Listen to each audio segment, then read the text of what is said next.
On January 31, 2023, Ridgefield's Planning and Zoning Commission continued its second public hearing on inclusionary zoning, a topic its chairman thought of this way.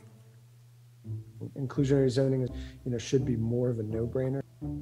But perhaps reality is sinking in, that this is far from a no-brainer.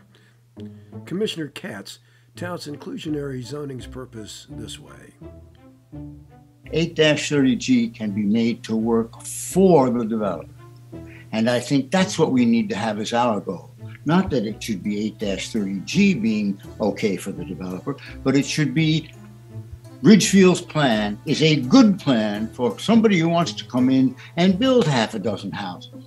We could do in regulation what 8-30G does in broad stroke, obliterate zoning regulation.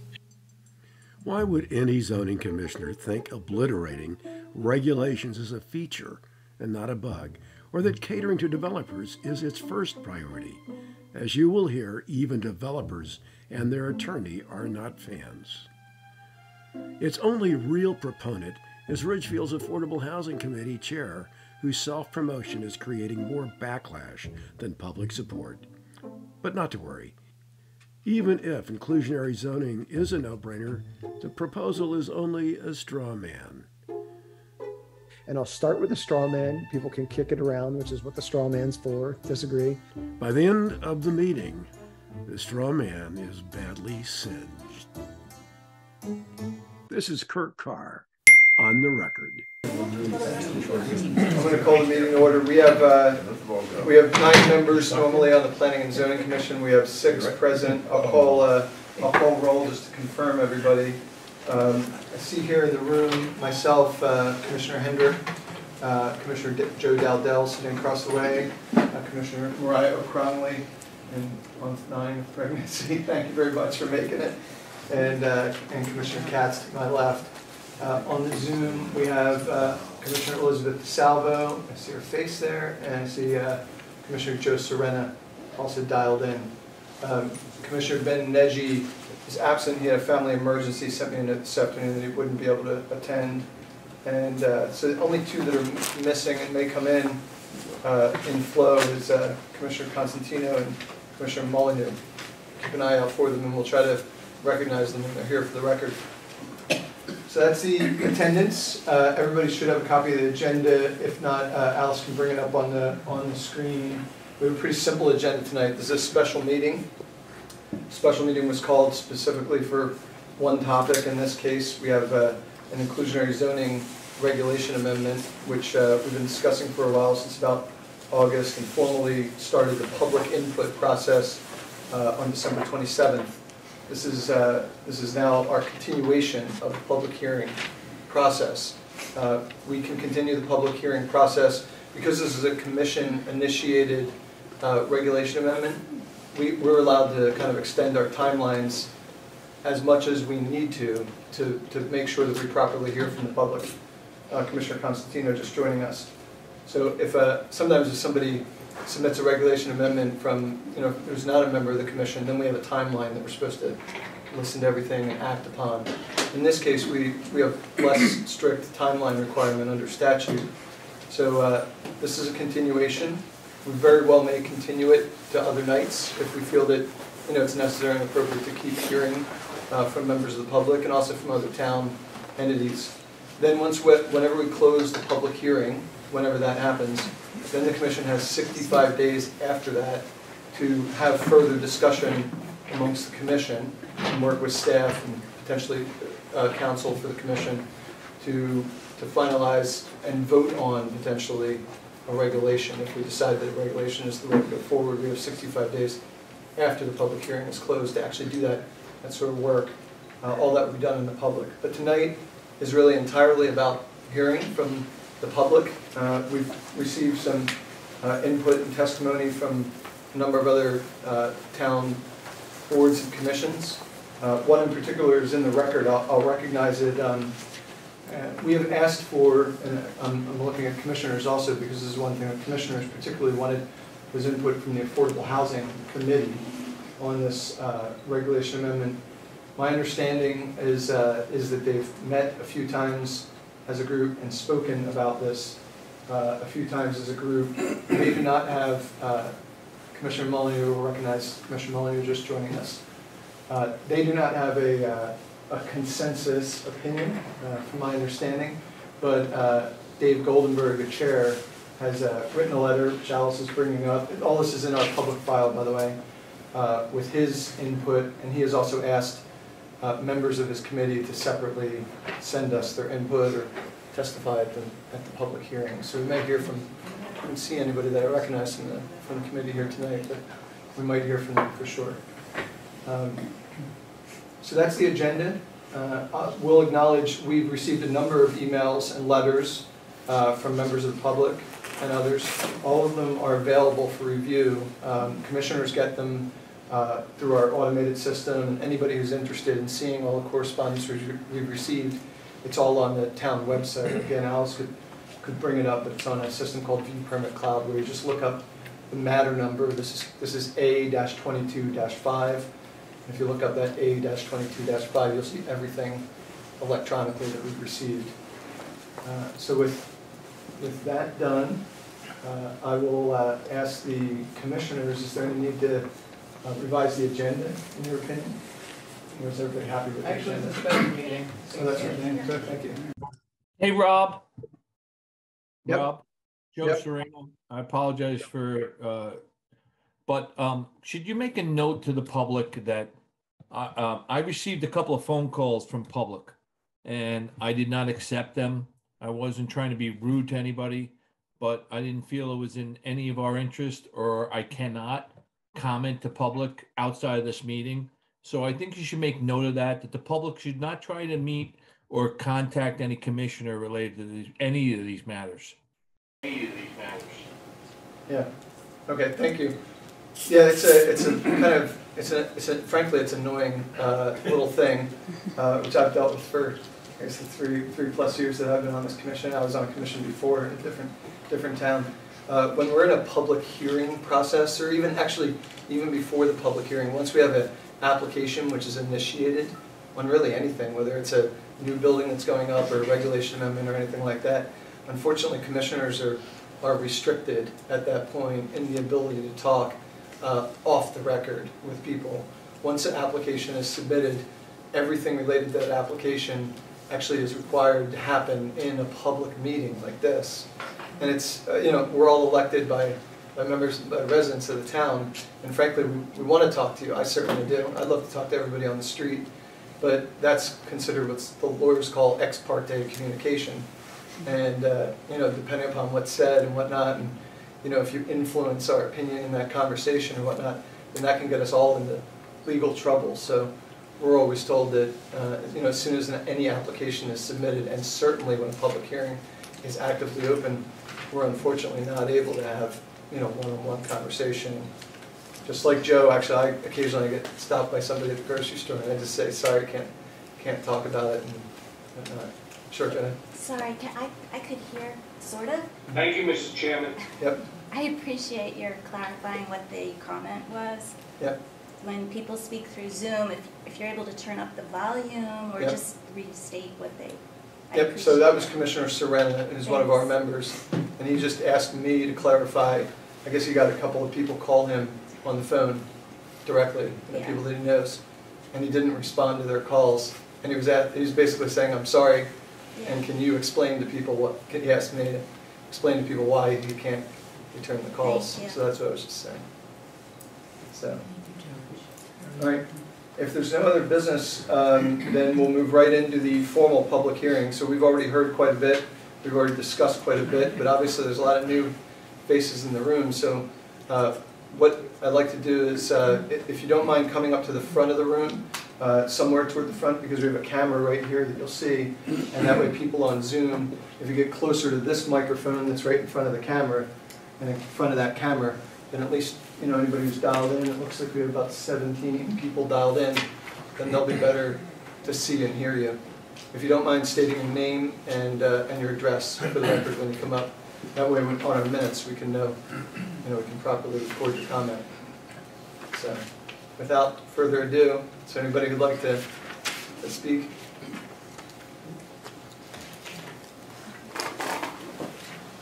Good evening, everybody. Rich Senkuti, Spring Valley Road, how are you? Can you all hear me? Okay. I'd like to praise the commission on their effort on bringing the affordable housing to light in the town. And all it does is require some administration to get it going. But I'd like to ask you all a couple of questions. All right. Are you aware of what the sale price of an affordable house would be? Could you tell me? I'm sorry, the way this usually works is we're supposed to listen to you mainly. It's not, All right. it's not Well, normally.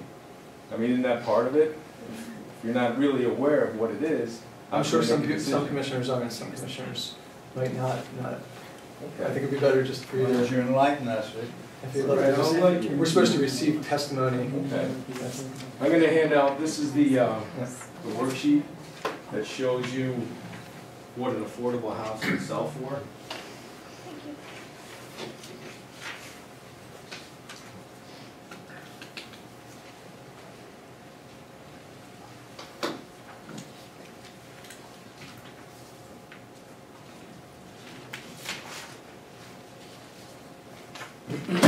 So really, we're basing it on a 3,000 square foot home, 4-bedroom, brand new in Ridgefield, okay? We go by the current income limits, lesser of the two. 112 is for the state, 134 is for the area. So we go by the lesser of the two at 112. Going through that with the family, with the 4-bedroom unit, the adjustment for 6 people in the family, okay? So that brings your income up to $130,000. Since there's only 1 unit per on a 4 acres, on a 4-lot subdivision, we have to go by the 60% rule, okay? So that means that $78,000 is allowable of their income for the housing, okay? At that point, you have to take away the monthly expenses, real estate taxes, property insurance, heat, electricity, so forth, okay? That gives them roughly $940 to spend for a mortgage. At that rate, they're eligible to borrow $154,000, okay? Assuming 20% down, that means the house has to sell for $193,000, okay? Brand new 4-bedroom house for $193,000 at 3,000 square feet. All right? So, using those numbers, okay, do you know what, again, I'd like to ask you a question, what the regulation says about the affordable house, how it has to compare to the other houses. Are you familiar with that? That they all have to be equal size, same bedrooms and so forth. Okay. So I come along and I find 11 acres in Ridgefield at $125,000 an acre. That's a bargain, isn't it? Right? So I put together the development cost, or Project X we call it. All right? And you'll see what the costs are.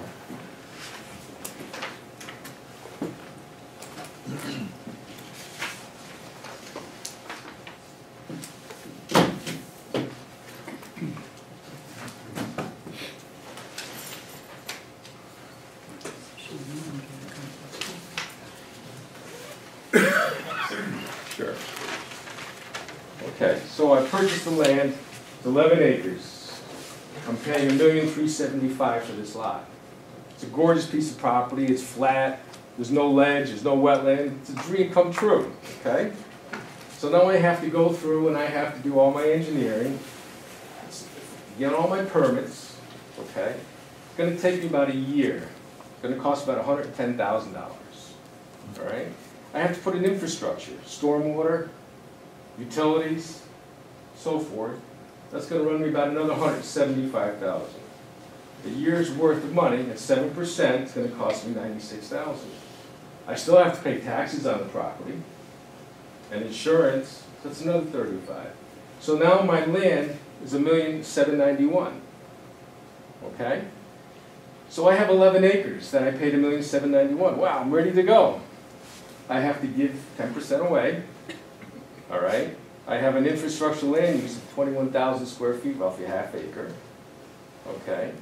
So now I'm down to 9 acres of land. Assume a 2-acre subdivision, right? I get 4 2¼ acre lots. So now my lot costs are $447,000 a piece. Ready to go.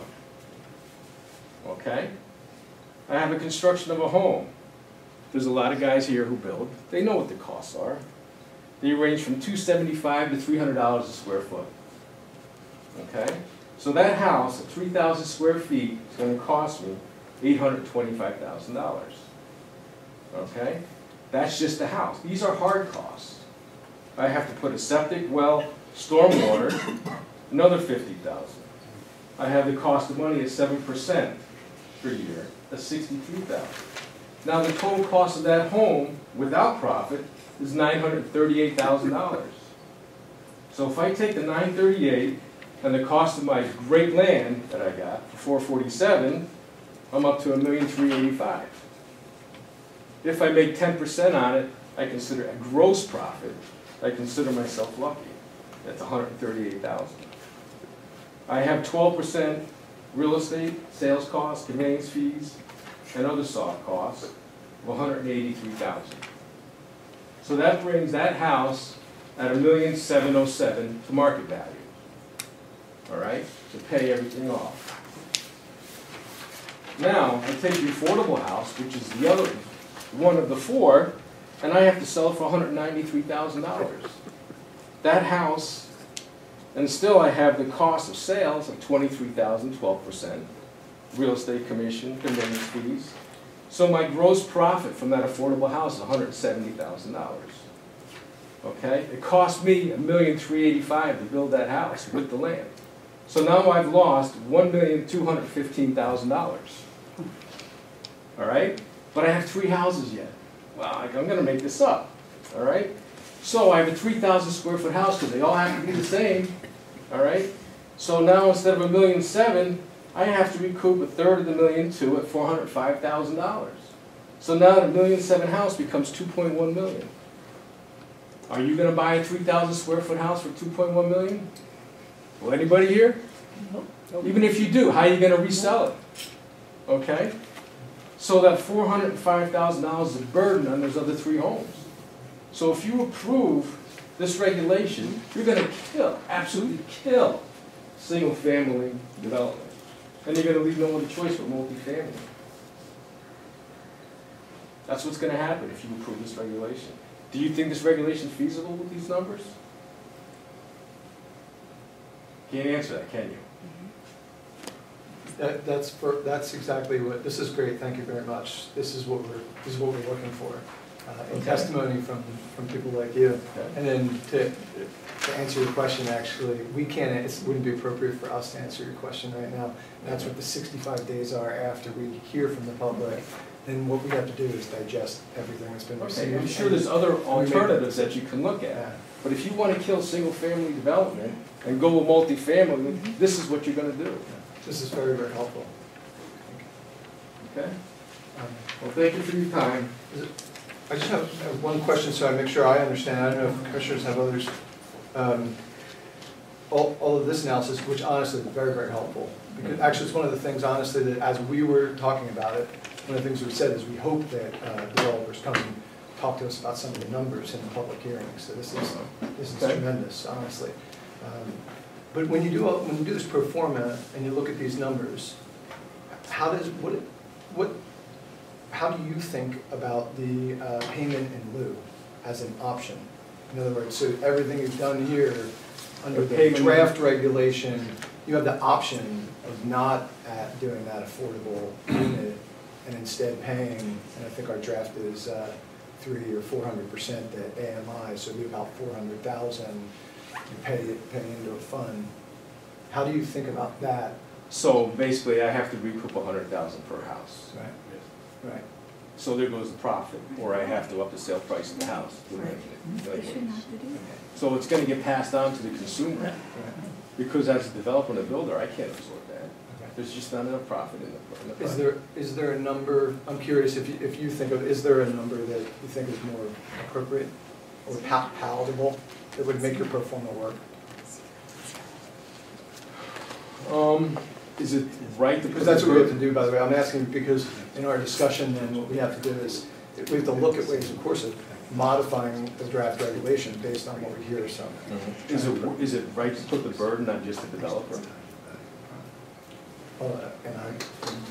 we're not adverse. We're trying to listen. I know, but if you say, okay, well now you have to pay a fee to that, maybe the town has to do something. I mean, there's a lot of open space. Maybe the town could donate some open space for affordable housing.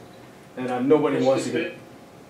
Mr. Commissioner, can the gentleman that presented, can he share the information he presented so we have it for public record? Yeah, he passed it out, and Alice got a copy, and we'll post it on the files online, Joe. So you'll see it.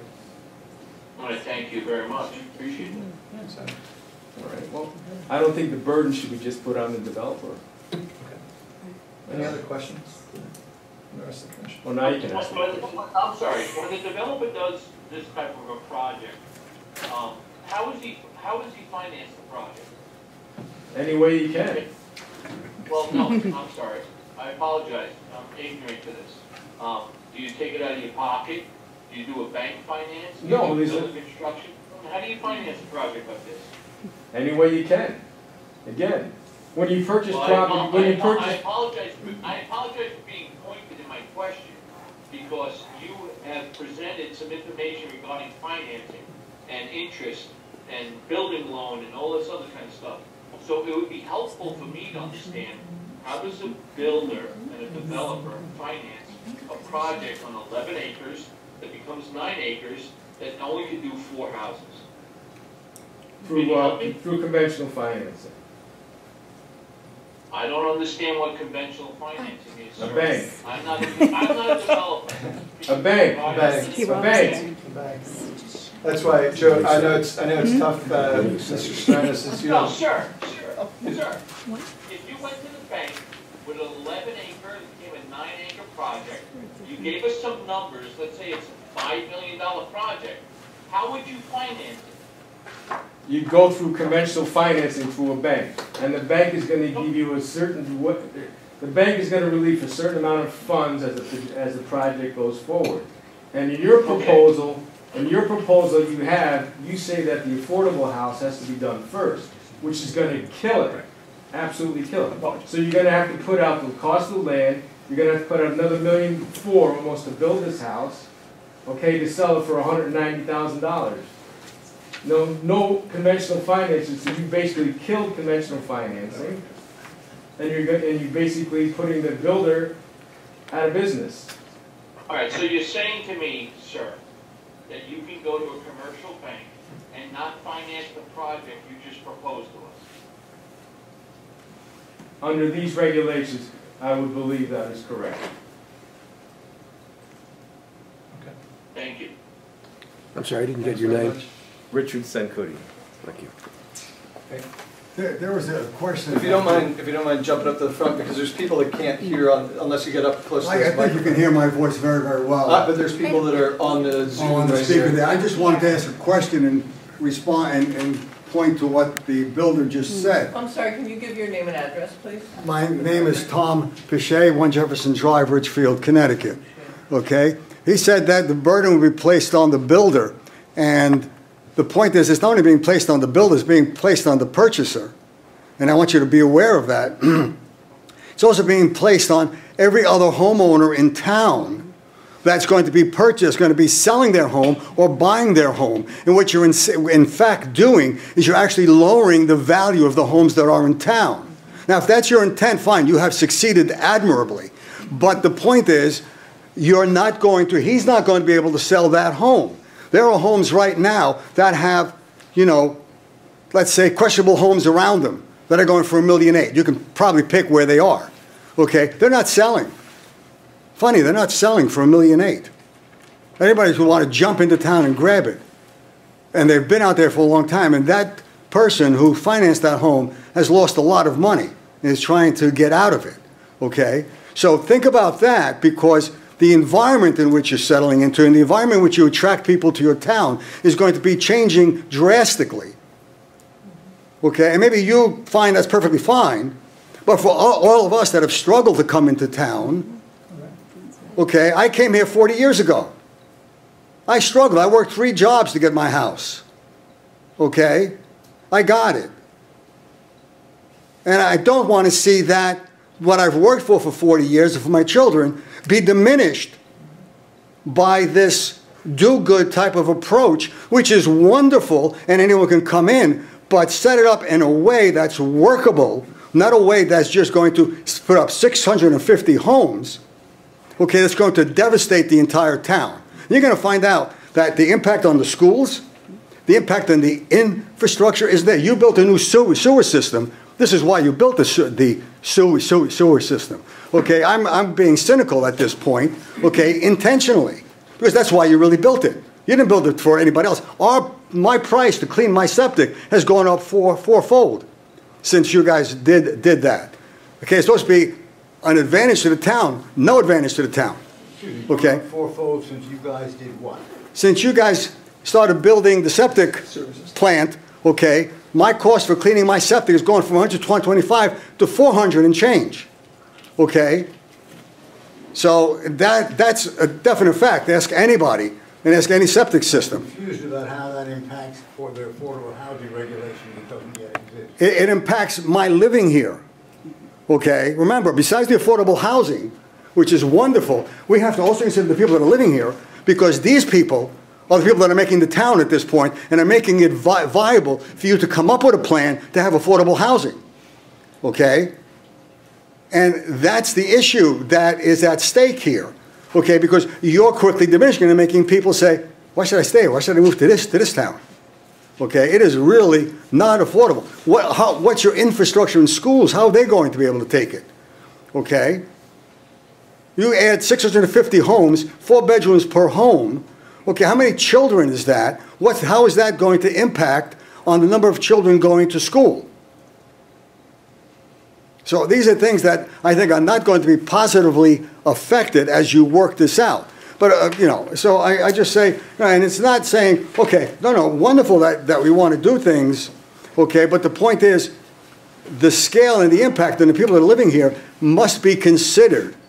Okay, and I don't think that's really coming into effect, okay, because there are 26,000 people living here at this point, approximately, okay. Where are we considering their lifestyle and their investments for the town? I mean, we can't support Main Street shopping at this point. We're always saying shop in town, shop in town. What's there to shop? Okay, so the same thing, you're going to do the same thing with the housing. And I think you're going to hear a lot more commentary along these lines, because we've looked to make a great town and not keep anybody out. But the point is, you know, how are you doing it? And what are you affecting? Just what the comments that were made here, just working the price structure, not working anything else. You're devastating the value of all the homes around you. Thank you. Mr. Commissioner, first of all, I don't know where the 650 home number comes from, with all due respect. Secondly, be noted that the improvements to the town sewer treatment plant was a discharge requirement by the state of Connecticut. It had nothing to do with anything that the town did or adding capacity or anything else. The town had to pay, and the state helped with the funding on a discharge criteria, and an increase to the clarity of the water that the town had to discharge. So, sorry. Okay, that may be the case, that the state said that, but the state also had an ulterior motive, okay?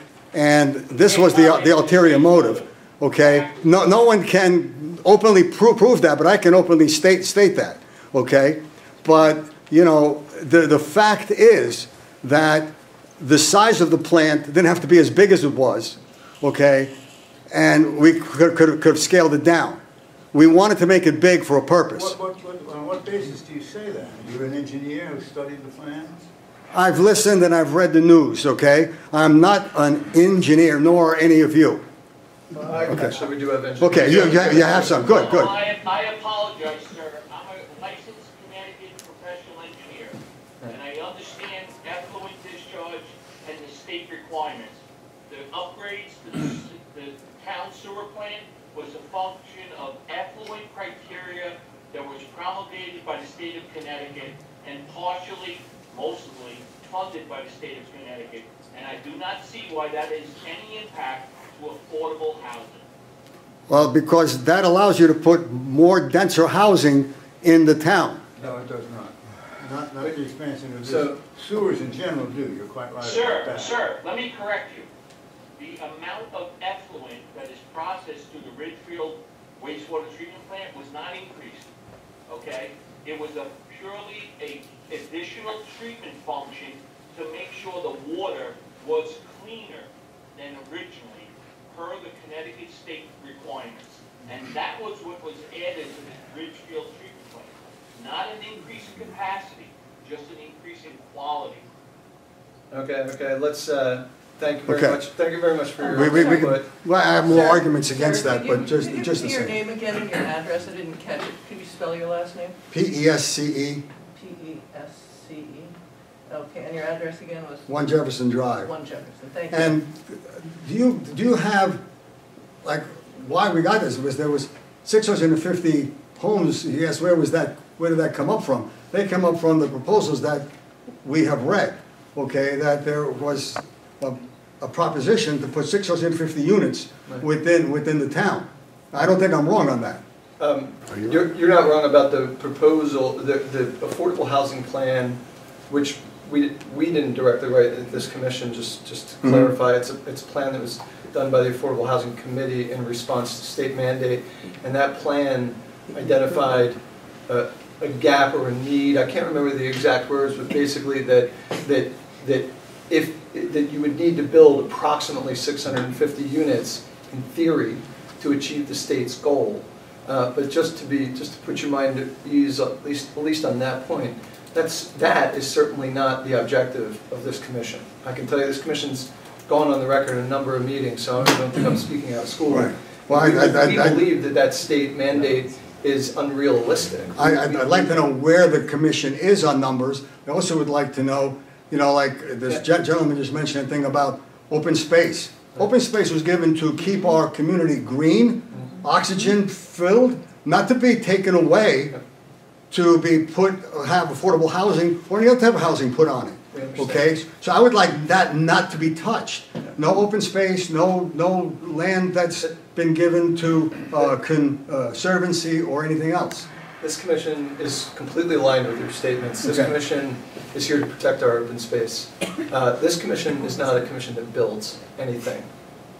That's just not the way we I know, you just give the approval to build. Right, we control the regulations related to build, so. Thank you. My name, Mr. Chairman, I'd like for a moment to reiterate why we're here tonight and why this topic of affordable housing is before us.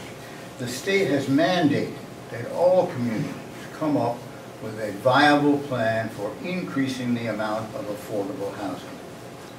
And once that's been established, the fact of what affordable housing is comprised of becomes some very specific things, which again is why we're here to listen to you this evening about some of the ideas that you have that you think may work and some of the ideas that you think we have that won't work. And there are a hell of a lot of those, I'm sure. But we're not doing this because it's something we want to do. I think many of us do believe there should be affordable housing in almost all communities. But we haven't put a price on it. It would be beneficial to each community to have enough housing that is affordable by the working class who would want to buy it. By working class, I'm not talking about a sociological class. I'm talking about a financial class of persons who can come into a town like Ridgefield and afford to purchase a home. And to get the kind of diversity that makes a community a thriving and rich community. One does need a variety of kinds of housing, and that implies a variety of pricing. But we're not here because we've designed something that we want to do. We're here because we've been told by the state of Connecticut, you do it or we'll do it. And no matter where you look, commission design planning, in my opinion, is much better than state design. Okay. next, What do you want to say? if you don't mind, just kind of representing in the front here, we'll get the camera on you. John Tartaglia, 638 Danbury Road. I believe I've submitted a number of documents indicating that there is credible economic and other types of technical studies from accredited journals that advise and demonstrate that a mandatory inclusionary housing is not beneficial. I cited those articles. One of them has been posted, but a question for the chairman.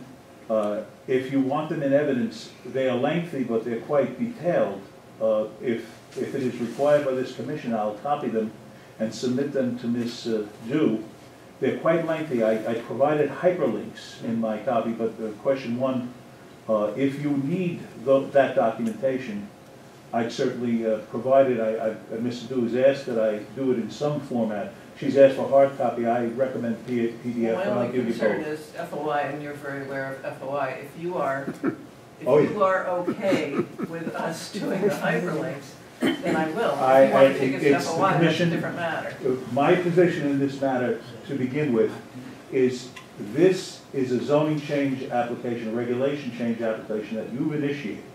Now, it's a mandatory application. You have mandated in your proposed regulation inclusionary zoning. Mr. Katz is wrong. That is not what the state code says. I cited the law on that. That is not what the state code says. It never said that. Mr. Katz, I respectfully submit it's documentarily incorrect. What did you say I said? You said that we were mandated, our town was mandated to institute inclusionary zoning or affordable housing. That is not a correct reading of the law. I'm not going to discuss, it's not for me to do that, but I want to say that that is not correct, and we provided information to the contrary, and I asked you to consider. I can't tell you this. You said you got an attorney's opinion, but I offered the sections of the law that contradict Mr. Katz's statement. I can't make the evaluation. I just offer the information that contradicts Mr. Katz's fundamental assertion, which I think has erroneously led you to do a mandate. I don't think Mr. Tartaglia, that you're you can just off mandate. base here. Mr. Katz, please, am I allowed to speak? I'll argue with you later. I'll go to the diner tomorrow morning. We'll go to the Chatterbox Cafe. Please, let me make the record. I'm making a record now for evidence. Mr. Tartaglia, if you could just hold on. Did we settle question one that you had? Yeah, we're going to submit all the documents. I just want to make sure. Question two, the inaccuracy of Mr. Katz's statement of electronic or in mandates. person? Sorry? I'm sorry, electronic or in person? Whatever Mrs. Dew requests, I'll do whatever she wants. You're referring to the most recent one you sent, the 35 to 40-page document? That was one of about 15 studies that I cited that demonstrate mandates are incorrect, not the correct approach to inclusionary zoning. Mandates. So what you can do then is give me that copy, bring it into the office, the 35 pages. You don't have to do the links, the 35 pages, so you can stamp it and make it official. Okay, fine. Anyway, that is required. The reason why I point up this point is, this commission started, I think, in error. You of course don't agree, but I want to make the record. You've made an error in saying that you're mandated to do this, and you're mandated to institute mandatory inclusionary housing. You took the wrong step, because instead of saying we will conduct a hearing to listen to all alternatives, erroneously you put forth, and you have said, Mr. Hendrick, as the commission has said, we are going to put this draft, rough draft, into law in some form or another. You've prejudged and you have limited yourselves to consider other methods to effectuate inclusionary zoning, and you've done so without reading the literature.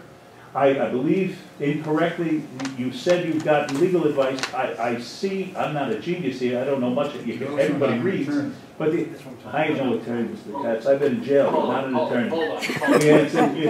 So I learned the other way. Here's the point. 2, 3, as far as I'm concerned, there is, in my opinion, in this institution of this policy, you're taking a principal means of production in the true economic sense. That is the ability to take real estate and make it into value. And you're controlling it. You're mandating and imposing a serious amount of money, higher than any tax in this town.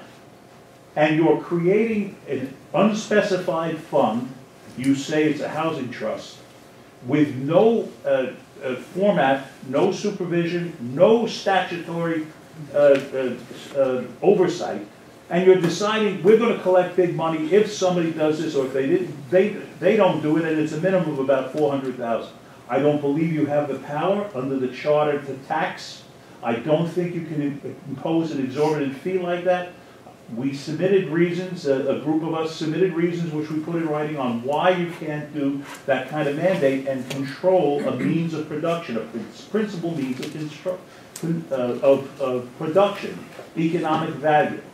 What it is that's being done with inclusionary zoning, if it's mandated, it is a movement that relates to a certain political philosophy that is not necessarily consistent with the way this state and this country was first instituted. You're taking central planning, that is social planning, and you're imposing a mandate of social planning over the rights of property. And you may be doing it retroactively. It is not a correct approach to issue mandates or to say to the public, mandates are the only way we're going, it's this way or the highway, and that was the way it was presented. I want to say that the market points brought up by the other gentlemen are 100% correct. I have some knowledge of building and developing multifamily housing in the, excuse me? Very little knowledge. You're right, Katz. You know what? Tomorrow morning at Chatterbox Cafe, I'll tell you all my experience. Right now, it doesn't matter. That's all right. With a cup of coffee and a pancake. Here's the answer. The answer is that information is correct. That information is accurate. I submitted, and I'm so astounded that you didn't even consider it before you put your regulation up. I went to the National Housing Conference, and they have a calculator for affordable housing. They tell you is it feasible or not. I demonstrated to you in writing, and I gave you a link and the data attached to a piece of paper that we submitted that demonstrated, as the gentleman before spoke, that this is economically infeasible. What you're doing is interfering with the market in such a way you're going to effectively destroy the property system of the town. It is not necessary, it is not mandated, it's an excess. It's not correct. Furthermore, under the charter, I don't think you have the power to impose a fee of this magnitude. I don't know where a number of 400,000 for not doing an act that you just decided, how you can possibly justify it's higher than anything the town charges in any form of conveyance tax or other tax. That's an incredible imposition. It is improper. Now, you can, I don't want to go over all of the details we sent to you and we gave to you, but I'm imploring you, this process should not have started with a prejudgment saying we're going to institute mandates. There are many options. I offered you a lot of literature on how to prepare incentives and how to structure a program for, we'll call it inclusionary zoning. The objective being, you know, we don't, you say affordable housing, your language is wrong. The state's affordable housing definition means high-rise apartments in a situation that this town, I don't believe can handle. I'm certain that it can handle a 49-member police department and a small half volunteer, half employee fire department. You can't handle it. Trust me, because I've been involved in the business extensively. And I'll tell you tomorrow about pancakes, Mr. Katz. The point is very simple. These ideas should not have been brought forth with a prejudged way of approaching it. You should have said, I respectfully submit, please, members of the public, what are your ideas? What are your approaches? Mr. Serena says he's an engineer, and he said, well, thank you very much for the helpful information the gentleman before spoke about. But this should have been something you did or you considered before you even started. Hence, why I feel you're approaching it in a way that's damaging to all the citizens in this town, all of the property owners.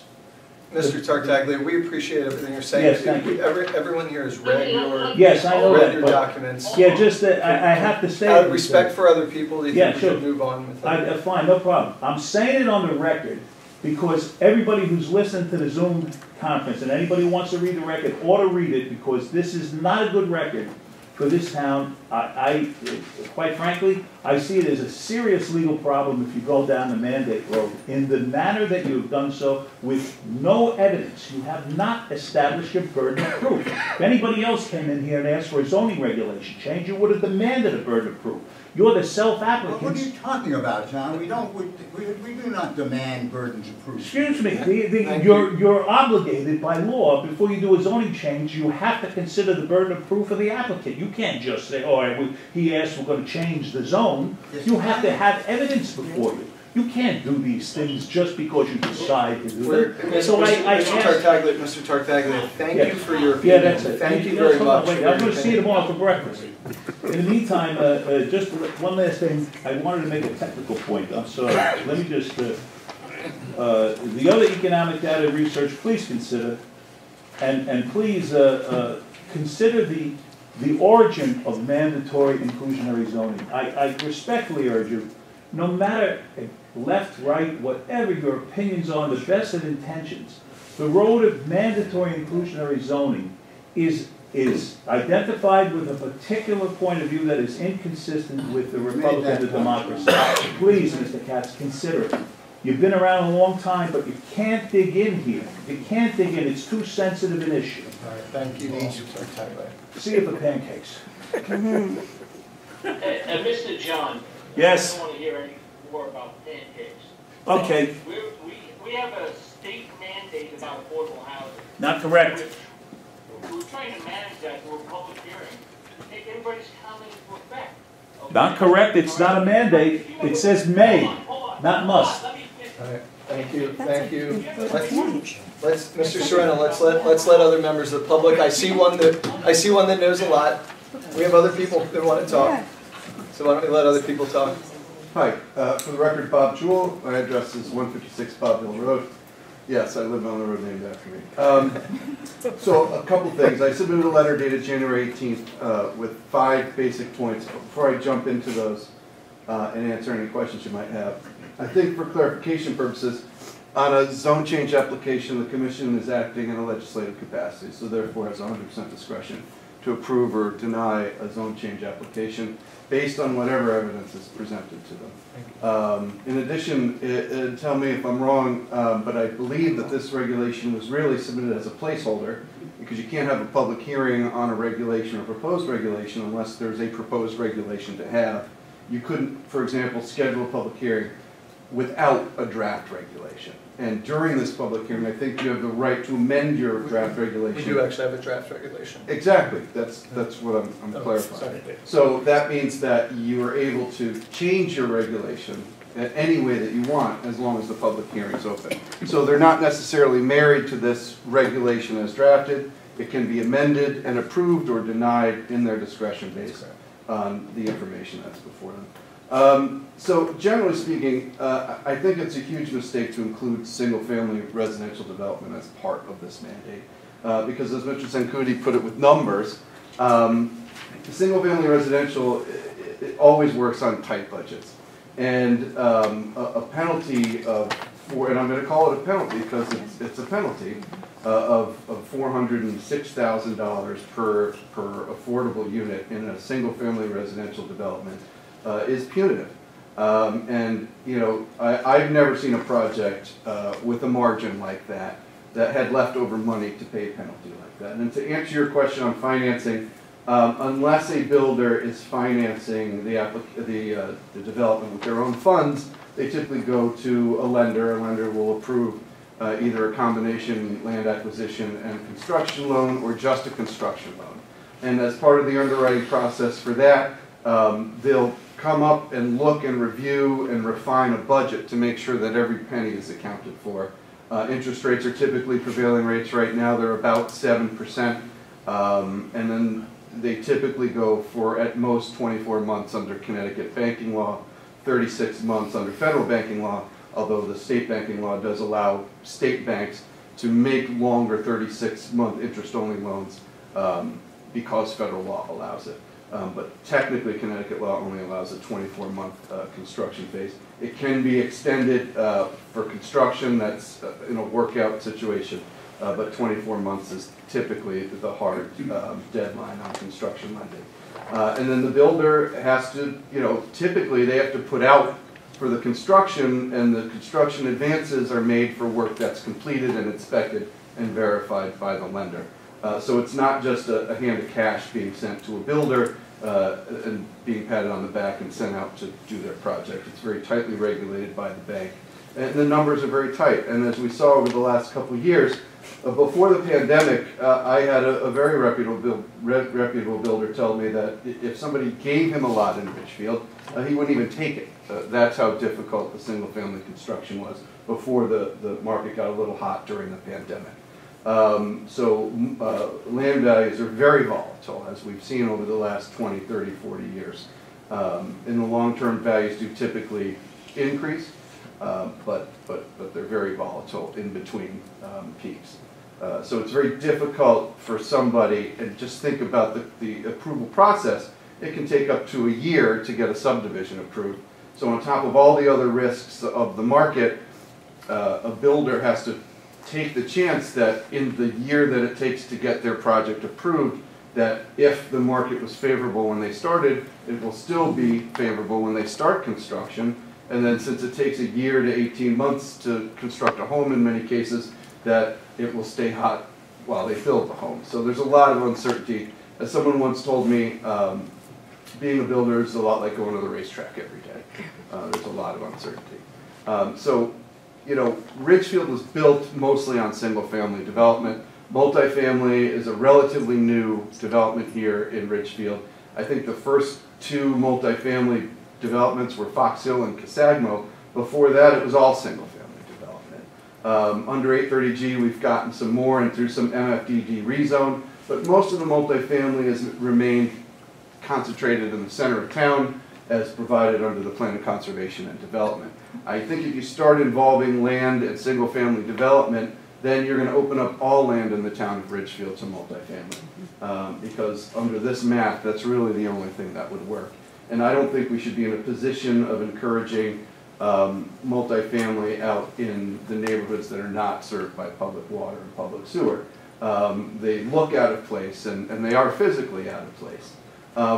Because you have to understand that, multifamily, while most are served by public water and sewer, it's not a requirement. If you've got land that will support a septic system, I think once you get over single-family septic, the state of Connecticut approves, is the arbiter of applications for subsurface sewage disposal systems up to 7,500 gallons a day. I think the DPH approves it, and then once you get above 7,500 gallons a day, the Department of Energy and Environmental Protection approve it, and there's different levels of approval. But keep in mind, when you're doing a single-family residential development and you're building one house on one lot, the septic has to be on that same lot with the house. You can't have shared septics.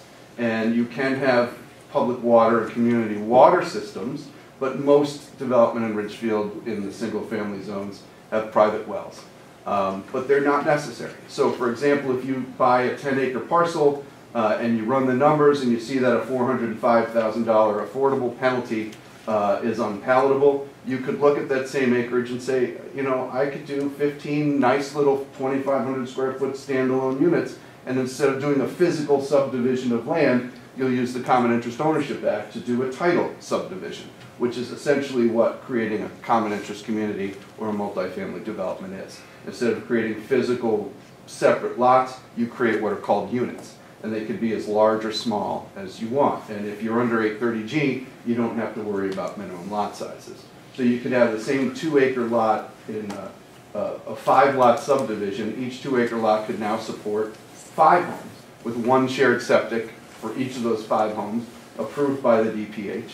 And that's the kind of development that you're going to encourage if you include single-family residential development. Can we just stop on that for a second for some chat?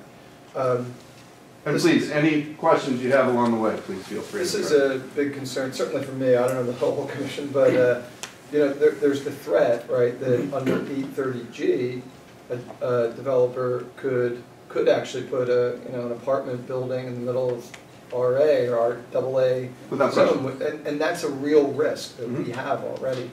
And frankly, when I look at our draft inclusionary zoning regulation, which we should definitely amend or whatnot.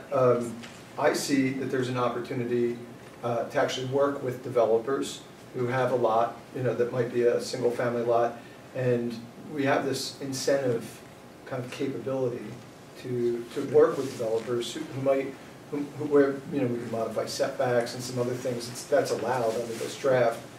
And the way I look at it, it's better to be able to work with developers under our regulations than to be scared that that their only course of action, their only logical course of action is to come in under 830G and propose an apartment building. Without question. Mandating it. And yeah, so mandating it. So let me make it clear. The incentive's fine. We have a number of incentives under our regulations already. I don't have an objection to the incentive. It's the mandate that's a problem. An incentive a builder's going to look at and say, do I want to avail myself of this incentive or not? And they'll make that decision. And I think that was one of my suggestions.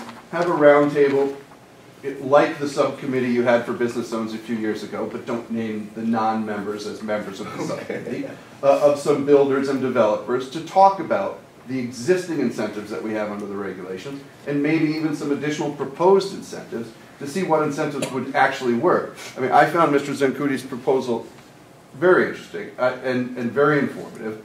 I mean, I do this all the time, but I don't get involved in the numbers. So it was very refreshing and informative to hear the hard numbers, and frankly, it's shocking. I know I hear a lot of complaining about how little builders make on projects, and now I know why.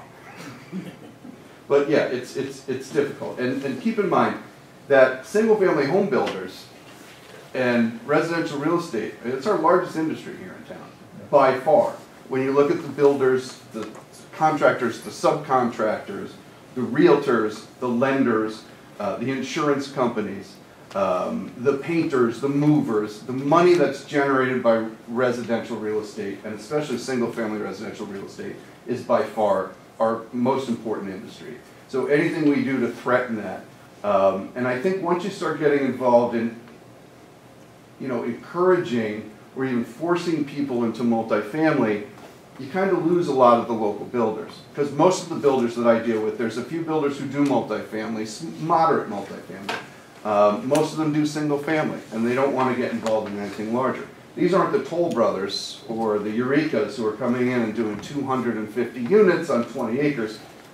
That's not the kind of builder that we have here in town. And I think this type of inclusionary zoning, it's going to open the door to those folks coming in, because the one rule of affordable housing is really the larger the number of units, the larger the project, the more the numbers work. Because the development costs, the site costs, the soft costs get diluted with the higher number of units. So you don't want to encourage that kind of thing. So I would absolutely leave single family out of the mandate if you're going to do a mandate. Talk about some incentives, that's different. That's something that's voluntary. And again, if this isn't designed to be an alternative to 830G, I don't think it quite gets there. I think you need to have a few other things. And another point that I raised was using the higher Danbury area median. Keep in mind, the lower the lower state median is significantly lower. I think it's $30,000 less than what the area median is. If you, as the local government, are getting involved in affordable, I think you need to push more of a local focused agenda. Okay, if you look at what most of Desegregate Connecticut is a good example, and a lot of these programs, whether they say it or not, and a lot of these lobbyists, their idea is to encourage people from outside the state, the town of Ridgefield or other towns like Ridgefield, to get people to move into them, to provide opportunities to the poorer folks who have the lowest end of the income. That doesn't help a lot of folks, and most of the folks that I know in town that need affordable housing are people who are selling their larger homes. They've gotten older, they've raised their kids. There aren't a lot of options for affordable housing in Ridgefield, and their income may be, frankly, a little bit too high for the state levels. But I think it pays for you as the local government, if you're going to provide incentives in affordable housing or rent control, which this kind of is a version of, is, accommodate the local folks that are here, the people that built this town. Because if you don't keep your residents, then your town isn't really a town. It's just a fungible town like every other town where people come and go. So I think you should look at using a higher number. And another thing that people don't realize is there is kind of a donut hole in affordable. Because keep in mind, under the affordable plans that we have reported, including your standard plan, which is based on statute, if a rental unit is occupied by somebody who meets the affordability eligibility numbers, if their income increases during their rent term, they're supposed to notify their landlord, and they're supposed to make rearrangements to relocate within 60 days. Now, if you think about affordable housing being in part based on equalizing educational opportunities, imagine a family that's in an affordable unit, a 60% affordable unit. And by God, through hard work or getting a raise or getting a second job, their income increases and they no longer qualify because they're over the 60 or the 80%, they may be faced with having to relocate.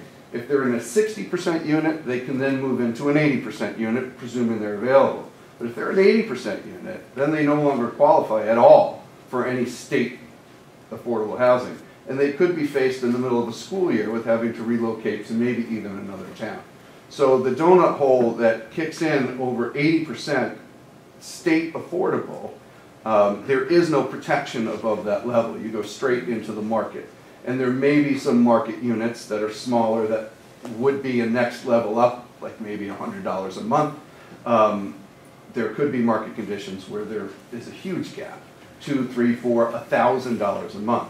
So by using the state numbers, you're also creating another level of protection above the 60 and 80 state level, so that you're creating at least one more level of rent protection for families who are in affordable housing. That's another way to look at it. And then I think I have one more point, but I submitted a letter. I'm glad you started the discussion. I understand that this regulation can be amended. I would urge you just to leave single family out of it entirely. And then look at some other options, including maybe thinking about limiting the zones in which this is located. Like maybe take section 5.7, which is applicable in, I think, all the business zones, that allows up to 16 units per acre if some are affordable, provided they're above commercial uses. Maybe look at taking out the commercial requirement for certain developments in certain areas, and use that as your local affordable, instead of piling yet another regulation into our book of regulations. But these are just some suggestions, and I'm happy to answer the questions you might have. Any questions? Great, thank you. Just one note for you. We actually did discuss in public meeting the idea of doing a subcommittee to engage some dialogue. I think that's a great idea. Last time we did it, because we actually wanted to hear from developers on numbers, et cetera, and we got so much criticism last time. We thought, listen, it's going to be painful no matter what, but let's have it in the public meeting. Well, the funny thing about that business zone subcommittee, if it wasn't blown up, you would have already fixed the central business district parking issue. Right. We did actually have that dialogue about doing that type of subcommittee, and we just. I think it's a great idea. Hey, either way, we were going to have tough public dialogue. Let's just do it. Yeah, I mean, because you and I can talk about this all night, but until you hear from the builders, they're the ones who are doing the building. I mean, regulations are nice, but without the property owners and without the builders, it's just an academic exercise. Yep. And from all other residents at the same time. Well, yes, other residents are important, but the experts are the most important. Well, the residents are The residents are important. All my experts are also residents. Thank you. Yes, please.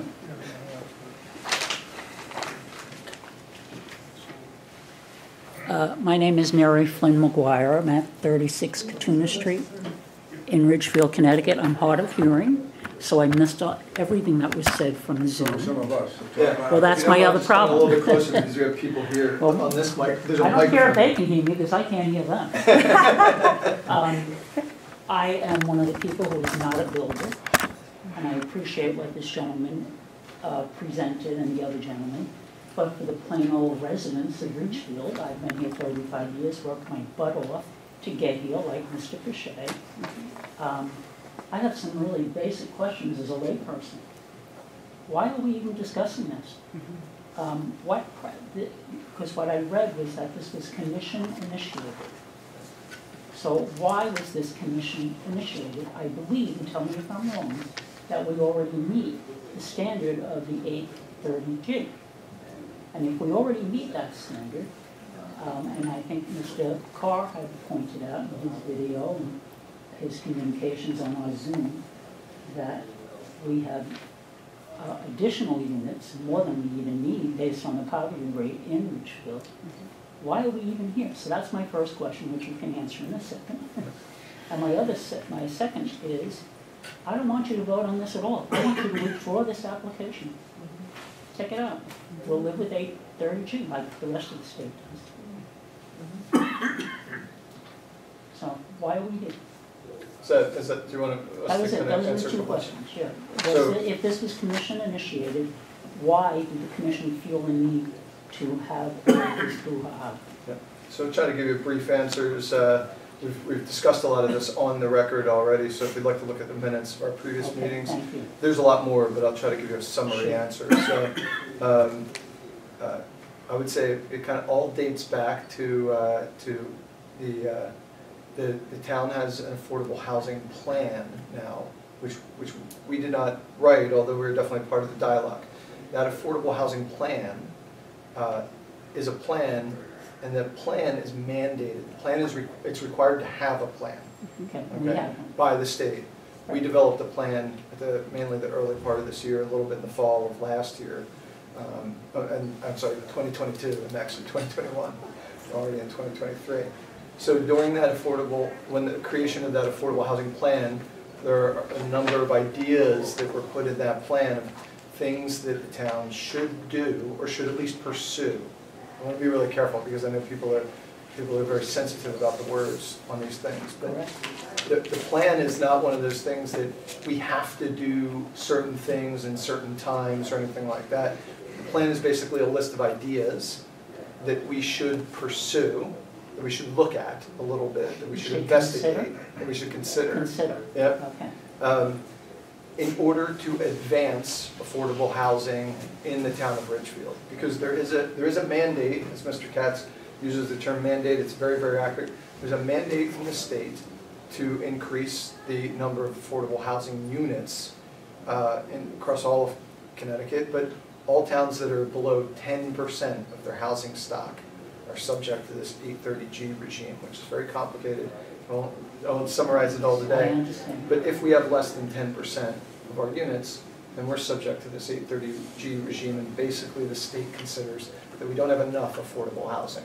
Whether or not you agree or I agree with the state, doesn't matter. The law state always knows, so don't worry about that. Yeah, and I don't agree with a lot of things the state, I'm sure a lot of people don't, but they say, and it's under the law, that if we're not at that 10%, then we haven't met their goals, and then you're subject to 830G. So we have this affordable housing plan, which was developed with a lot of community input. There's a lot of ideas in there that people don't like at all. There's other ideas that I think people would found less objectionable. And I think in that conversation, speaking on behalf of the commission, what we think we heard is that inclusionary zoning, what we're talking about here today, is one of the ideas in that plan that people seem to object to less. And nobody loves any idea in particular. But inclusionary zoning is not one where we are actually building. We're not saying let's go build a building or anything like that in a particular spot. We're saying that when construction does come, when it comes, and it will come, right, then it should have an affordable component, a fraction of affordable. And that's what this inclusionary zoning regulation amendment does. It says that when development comes, when somebody brings an application to us of 4 units or more, then they should have an affordable component. So we did initiate that because we are trying to explore or consider the ideas under the affordable housing plan. And we're very interested in hearing your input, but that's why we have initiated it. Is that? It's important to remember that the regulation is drafted. It was drafted in order to have people take pot shots at it, just as they do on the TV. Yeah. That's the point of it. There are some commissioners, I'm speaking as one to be sure, who is not in favor of having a town-wide zoning regulation that allows affordable housing anywhere we want to put it. I think we ought to district it in a way. So there's disagreement even among commissioners of how we should approach it. But we had to get something on the table, as Councilor mentioned before. In order to have something to shoot at, we had to have something concrete. And this is what we got. We made it as inclusionary as we could in terms of zoning. How we wanted to look at the whole town in terms of zoning and have everybody who was going to be at the public hearing also be able to look at it on a town-wide basis. It sure as hell doesn't mean everything in that plan is going to be turned into a regulation. Not with my vote, anyway. Well, thank you for that explanation, and I really mean that. One of the builders mentioned before about them having a choice and it not being a mandate. So what do you think about that? That's, Mr. Tartaglia frequently does a lot of research for which he should be commended, but the result of it is not always commendable. I can't get into that. Better for us. Is there really the better for us? It's possible under the state statute that allows planning and zoning commissions to create these sorts of regulations. There's a specific statute that essentially gives us the ability to do this. And by the way, you know, we looked at 7 neighboring towns. 6 of them have an inclusionary zoning regulation of some sort like this. So we did some, you know, looking at the towns around us and considering that. And some towns have it only as an incentive, where basically if a developer wants to add affordable housing, then they get, you know, they can build extra units or something like that, an incentive to do that. And some towns create a mandatory minimum, which is how ours is drafted. We've actually had an incentive in place in certain districts, certain areas of town. We've had an incentive available for a while, with 2007, something like that, a long time now, and it's barely been used. And that so, says a lot, right? well, some people would tell you it says that incentives don't work, but it's also in a pretty limited area. So that's why we're, again, taking a look at what can we do better. That in these public meetings, very often people say, how can we take control of 830G? You know, what can we do that's better? This is one of those ways where we would see affordable housing in every application as it comes past, and it has to meet our regulations. It doesn't get to skip our regulations. So we're interested in exploring it with you all. So my last point, because you've given me plenty of time, is why, in comparison to other towns, why would you want the inclusionary zoning to affect the entire town of Richfield? Actually, several of the neighboring towns do cover the entirety of the town. And the towns that target it in certain areas tend to end up getting all their affordable housing in certain areas, targeted areas. And some people, and I know different people have different attitudes about this, but some people think that that builds up kind of slummy areas, right? So if you look at our neighboring towns where they have targeted it, of course, the units go to that location more heavily. Some people don't like to see that. Some people like to see affordable housing more blended in throughout the entire town. So I assume you want the sense of how the community feels. Yep, that's right.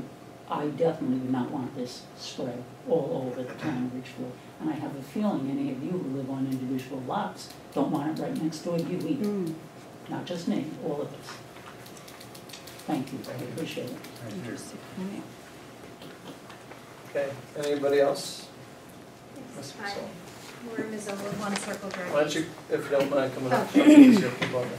I have a question. I want some clarification. For the inclusionary zoning, would that have taken care of Bailey, 34 Bailey, and Prospect Street, which is over by Wisteria, the proposed unit, as well as New Street, where a builder knocked down a naturally occurring affordable housing and built 3 luxury homes? Would this inclusionary zoning have taken care of those issues of not putting in, or the town arguing for affordable housing?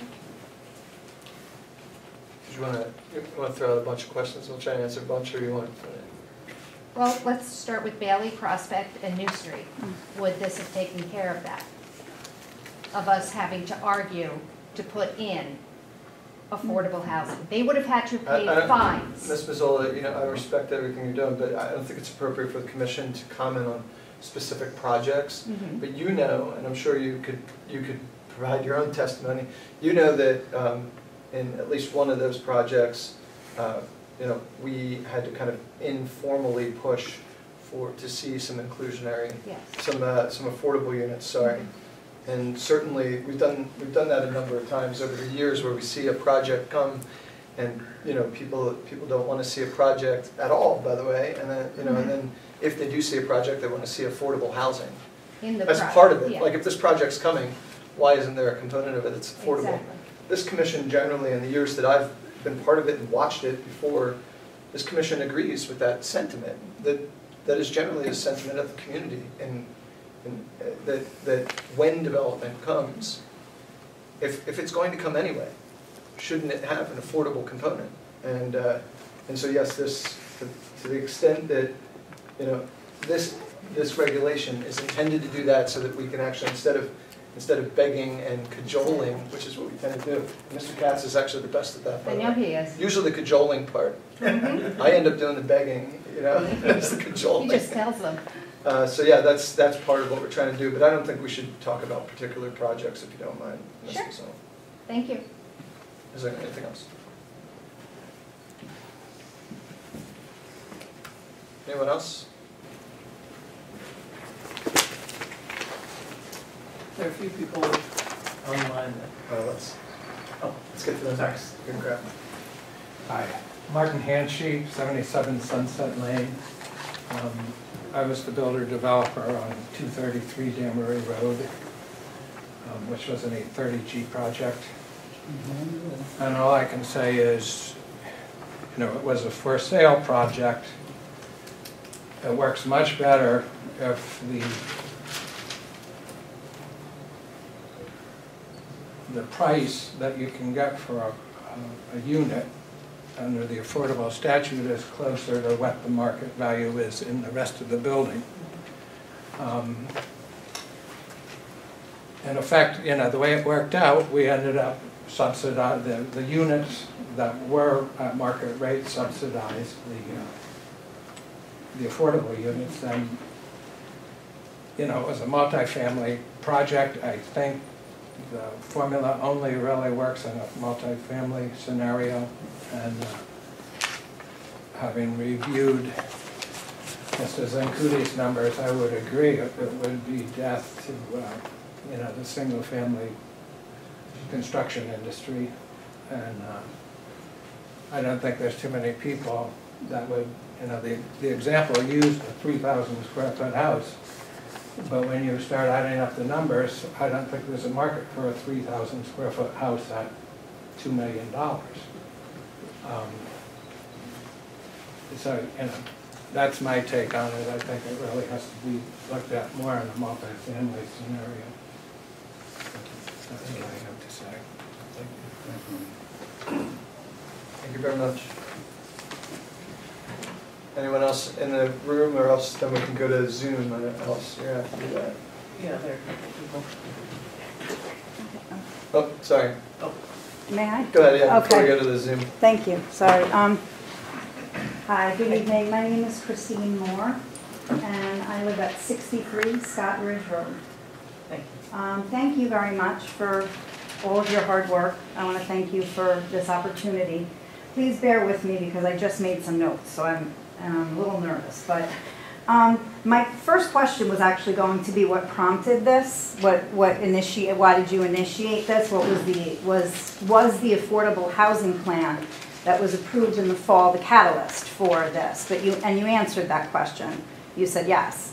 And so I felt compelled to come up and speak because I was at many, if not all, the affordable housing meetings and watched the development of that plan. And I spoke many times, and many of our residents did as well, asking the chairperson of that committee to follow your regulation, your recommendations in your letter, actually dated May 6th of 2022. You actually strongly recommended that the Affordable Housing Committee prioritize the use of adaptive reuse first, and they did not do that. And they refused to do that, and that was something they decided, but it's definitely on record that we or me, I only speak for myself, that I felt that they should have followed your recommendations, being that it's your planning and zoning. And so I guess I'm, you know. Isn't it, I'm sorry to interrupt, but yes. I think actually that sentence said, we recommend prioritizing adaptive reuse and inclusionary zoning, right? Ideas that don't require. In that regard, we suggest you prioritize ideas that are likely to generate affordable housing units without adding incremental building stock. Such as adaptive reuse and inclusionary zoning. Anyway, I'm sorry. I just had a period there. So okay. maybe you did. Yeah. My comment is focusing on the adaptive reuse part of it, and I guess I had asked this many times during the affordable housing plan development. Has there been a comprehensive and a complete and comprehensive inventory done of the buildings, the building stock we have, any buildings that can be used for adaptive reuse? Has that been done? There's no such inventory that I know of. Okay, I'm just wondering why that wouldn't have been done first. So that's my first comment. And I appreciate being able to say it yet again. That would be a suggestion. The other thing I want to say is that your answer about using the affordable housing plan as the catalyst, I had to think to myself, we were told, and I believe by our first selectman that, and I quote, "This plan will end up on a shelf collecting dust in Hartford. We just need to get something up to Hartford." And yet here we are. The plan is probably, the paper is still warm from the Xerox machine. And here we are with, an initiation of changing the zoning in this town. I'm actually so glad I'm here tonight to hear you say that it's this plan that has initiated this. Because we were really told that, oh, this is just something we have to get up to Hartford. We're not necessarily going to be doing all of this. And every time there were comments from the public about, why aren't we doing a complete comprehensive inventory of what's in town first? Why wouldn't we want to maintain the charm of the town? Oh, it's in there, it's in there. All the way on page, I don't know, first it was 85, then maybe it was 60, and then maybe 30 at the end of the plan. So, I think that, quite honestly, I strongly object to this, and I think that changing zoning changes the landscape of this town forever. And as someone, I do appreciate all the points that were made tonight. They were excellent points, and I learned a lot. But this is a town with primarily single-family homes, and we love it. I love it. I do. My husband and I worked very hard. We lived in a very tiny apartment in Harrison and Westchester, and we worked very hard in order to afford a house in Ridgefield. And we chose this town because we love the open space. We love the single-family housing. We love the schools. And when you change zoning, then you invite multifamily housing and higher density, and there are trickle-down effects to that. And one of the major trickle-down effects would be on our schools. Because the more you populate the town, the higher class sizes, and the student-teacher ratio is no longer ideal. And I've been a teacher for over 20 years, and I know the effect that that has. We tout our schools, and there would be serious effects to that. So, I honestly feel like we have been misled based on the affordable housing and the way the plan was presented to the town. And now that you're using it and you're deciding to go with a mandate, that was my other question. Why a mandate and not an incentive? Because you mentioned that neighboring towns have mandates, but also incentives. Why did you choose the mandate? I think we've discussed that a few times here already, and we haven't chosen anything yet. We have a draft. No, I mean in your draft. Right.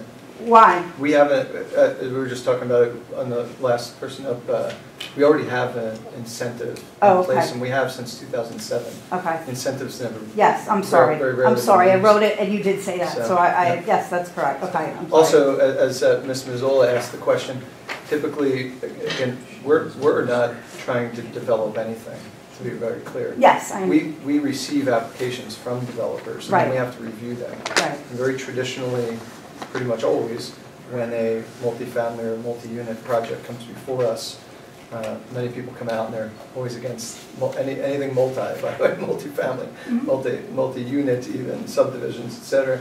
And almost always people say, if we're getting development, why isn't there an affordable component? That's a very traditional conversation. And we very often, cajole and wrangle with developers to try to hopefully get a little bit of affordable within development that's going to come anyway. So this regulation really just basically makes that table stakes. Right. I think there are two points that I'd like to make. Everything you just said, I believe, is totally accurate. It's the reason that I, for years, have backed condoms and not condominiums. But having said that, there are two parallel tracks that we're on. The state tells us that we have to have, every 5 years at least, an affordable housing plan. That's the one that may have been referred to as a dust collector. Yes, that's the one. That's over here. Never a dust collector. That is a mandate from the state. Right. It says each jurisdiction has to come up with that. Okay. Then there's another whole set of regulations that are defended under the 8-30G statute when that's brought up, when that comes into play. That has nothing to do with having to establish a 5-year plan. Some of the ideas from the 5-year plan might be incorporated into a regulation that would enhance our ability to escape the horrors of 8-30G, which obliterates zoning. It obliterates setbacks, it obliterates lot size, it obliterates everything that we know and love that we bring into play to try to control zoning. So in order to avoid that, we, the commission, thought it would be a good idea to bring to you some ideas for how we could expand our ability to provide affordable housing without being subject to 8-30G. Where a developer comes in and says, I'm going to build an 8-30G project, and you can only have 15 units on this parcel, but we're going to put 45 units on it. Easy to do. Not a damn thing we could say about that. Okay. But it's different from the affordable housing plan, which may or may not gather dust. Okay. The regulation that we would put into place, I would like to think, would be flexible enough and usable enough to attract developers who might otherwise veer into the 8-30G morass. Okay, understood. I appreciate that. Thank you very much. I want to make one more comment on that. I do think that this shouldn't be done in isolation. There is a plan. There are a lot of ideas in that plan, and we did ask the Affordable Housing Committee and Board of Selectmen, what is the prioritization of the plan? What else is being implemented to create affordable housing? Because I don't believe that we should operate in a silo in isolation. What is the overall town plan? So that is something that we have asked for. Thank you. I appreciate that because I actually. Well, I would only add one other thing. All your comments are absolutely spot on, as all the commissioners have said. You can only change it by going to the ballot box about selection. Oh, is that the already campaign statement? Get the assembly to Senate. Anything else, Ms. Thank you, I appreciate it, and I just would urge you to, maybe initiate doing that inventory. Let's see what we have. Let's see what we can do. We've asked the selectmen to do it for a long time. Oh, Nothing has happened. That's fascinating. I appreciate you letting me know that. I really do, because it was swept. Please vote. Oh, I will, and I'll reach out to him again. Thank you very much for your time. Thank you. Can I make a comment? Well, if you don't mind, we can go to Mr. Carr just because he hasn't spoken yet. No, I'll come around to you, Mr. Thank you very much, Kurt Carr, 62 Prospect Ridge. I think you've heard three things tonight. I don't think the town wants this to be town-wide in all zones. I don't think they want it to be mandatory, and I don't think they want it to be single-family dwellings. So those are three things in summary. And I've heard this about the mandate, and I have to say, 830G is not a mandate. There are 169 towns in the state of Connecticut, 31 of them have achieved 10% of their housing stock as low income restricted. I hate this word affordable, because no matter how low the rent is under the state statute, it's not affordable unless it's low income restricted. Ridgefield does not have a large population of people who would qualify for low income restricted units. And the best I can see, we have, right now I think the poverty rate is 2.6%, it was 2% in 2019, 2020. You have 3% of your housing units are already low income restricted. When the Housing Authority, I know the committee, the Affordable Housing Committee, at one point really exaggerated the waiting list for Housing Authority units, so there were 618 names on it, and I had to do an FOIA to get a copy of the list, and I found that indeed there were 120 names on it, but they were duplicated because they were on 2 or 3 lists, so there were really only 81 names on that list, and of that, only 16, 1 out of 5, were from Ridgefield. So Ridgefield does not have a problem that you're trying to solve, that I can see. What you're trying to do is to address this 830G, even though you know, and you've said it repeatedly, there is absolutely no way ever that you're going to get 10% of your housing, no matter with mandates or incentives or what have you. So you're trying to get around 830G with something that's not going to get around 830G. It may be 830G light, which is kind of what I think you're hoping is, well, we'll give people something easier to do, and then they'll do some more affordable housing. But what if we don't need more? What if there's not a? Well, that's the way it looks. That's the way I perceive it. And I would like to also say that when you started out this conversation, you made the point that this was a straw man, and I'm glad that it is a straw man. You also said that it's a no-brainer. It's clearly not a no-brainer. So on the issue of the mandate, so 830G is not a mandate. 830J is a mandate. That mandate is that you will have a plan. It doesn't say that you will actually execute that plan, and the plan that was written and submitted to the state passed by a 3-2 vote of the Board of Selectmen. So it was certainly not unanimously approved. And that plan begins with, this is point 1 of the plan. This plan is not a binding commitment.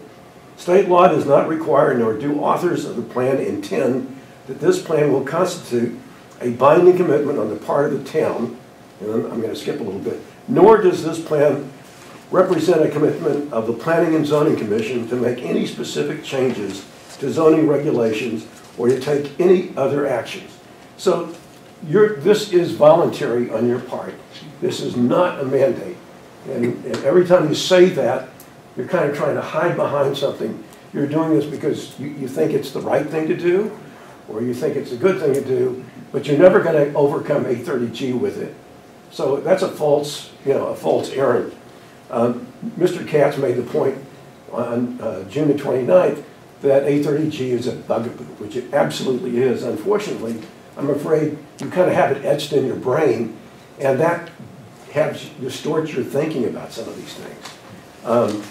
And then the other thing that he said, I think this was in November, was that this was a good plan for developers. And I think you've heard tonight that this is not a particularly good plan for developers, but it's definitely not a good plan for residents.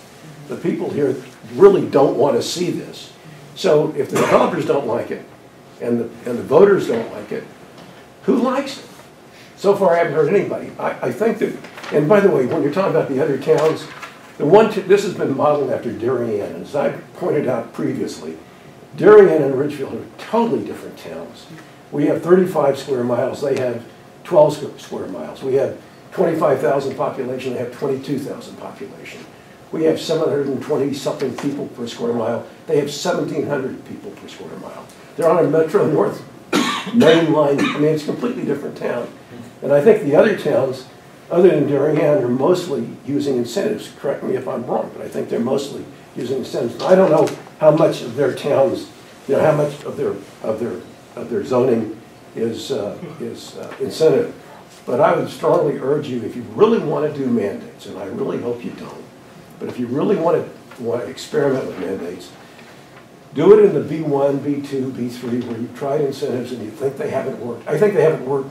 I think what you'll find is that by putting mandates in, you'll find that you're going to kill a lot of development of building market rate units by putting in mandates that the town, which is what the town needs. The town doesn't need a lot of affordable housing. The state wants you to have a lot of affordable housing. The town doesn't want it, the town doesn't need it, and you're really sort of trying to appease the 830G God, and you'll never do it. That's my humble opinion. Thank you. Thank you, Mr. Carr. Mr. Fossey. Good evening, Joe Fossey, St. John's Road, Richfield. I applaud people for taking the time to get beat up like this. This is, I'm not going to get into the argument whether we should have affordable housing, whether we need affordable housing. But as a builder, I completely concur with what Mr. Zancuti put forward. Unfortunately, 8-30G light doesn't work in residential areas. My concern is, the math just plain doesn't work. My concern is, if this was implemented, builders would probably go out and look for knockdowns, buying $400,000 or $500,000 houses, knocking them down and turning them into $1.5 million, $2 million houses. And that really depletes the stock of reasonably affordable houses for a town like Ridgefield. As far as incentives go, you asked the question of would $134,000 per lot be a palatable amount to put forward. There aren't those kinds of margins. Basically, as someone pointed out tonight, I don't remember who, you're going to kill the single-family housing business in this town. You just won't be able to do it. So I just wanted to say that. Thank you. Thank you, Joe. Thank you, Joe. I'd like to comment on Mr. Katz's 830G comment, where he said we could just put it anywhere. That's really false, because we have to prove that it doesn't have any health violations, any safety, has to meet all the safety regulations, that it doesn't harm any of the public, okay? And the conditions of the property itself, that it can accept a septic system suitable for that. So your statement of saying we can put it anywhere we like is not true. Well, subject to the conditions that you're enumerating, you can put it anywhere you like. It satisfies all those conditions. Subject to those, right. So that eliminates 60% of the land in Ridgefield, relatively. So I think we're both correct. Can I ask a question? Sure. Again, in the spirit of kind of your help with the numbers, et cetera. The other thing that we discussed earlier in the fall is some towns, like New Canaan's an example, maybe you're familiar, have a fee on all new construction, which goes to basically a housing trust fund, and that's I guess I don't know I'm not in their minds, but I guess that's how they're saying, okay, it applies everywhere, but as I understand their regulation, they say in certain zones you have to build it. In other zones, it's a 10 cents per $1,000 of construction value that you have to pay. It's mandatory. You mandatory must build affordable in certain areas, or you mandatory must do basically the payment in lieu. Instead of it being an option, it becomes a mandatory fee. And I wonder, and maybe it's in follow-up, but I wonder if if the commission, in our discussions, in the coming months, which we have to have, if we decided that, okay, it did make sense to pull back from the residential zones, but we were interested in making it fair everywhere, including in residential zones, so maybe there's a fee in the residential zones similar to the New Canaan model. I wonder if there's a palatable number. Well, I build homes in other states as well. Certain states have what they call an impact fee. Right. All right, which you're really basically referring to. Now, the impact fee covers everything: single family, multifamily, any type of residential construction. Also commercial. Okay. I'm sorry? Yeah, I've paid them on commercial projects. Okay, so you're very familiar with the impact fee. So that's a small percentage that's added to it. To have such a huge burden placed on the individual residential development is just absurd to have that mandate. But if I mean, it's just a smaller number. I guess my question, to be specific, is it looks like the New Canaan number is kind of small and it's specific for to help promote affordable housing. So the question is there a small number, not a big impact fee, but is there a small number like the New Canaan number? There is no 1%, 1.5%. Yeah. Because that would be helpful. If you had thoughts about that, you can, by the way, you can even send it in a follow-up letter, because I think that would be helpful to the commission as we've got to deliberate on this. And it kind of amazes me that you come up with this mandate and you aren't even really familiar with the numbers. And you applaud me for giving them to you, and you didn't even do your research to see what they were. And you come up with this mandate. It's just beyond me that you would even think of something like that. I think some commissioners are familiar with numbers and some aren't. So, and that's why we want to get it on the public record in a public meeting, what the numbers are, rather than have some people informed and some people not. Okay. So again, thank you for bringing it up. That's what we need to do, is bring it up, have it as part of our evidence. That's what we're doing, is collecting evidence so that we can craft a good plan. Yeah. I just have one quick question, and I'm If you apologizing. don't mind, remind everybody your name and... Terry Cohart, Yes. 18 Gilbert Street.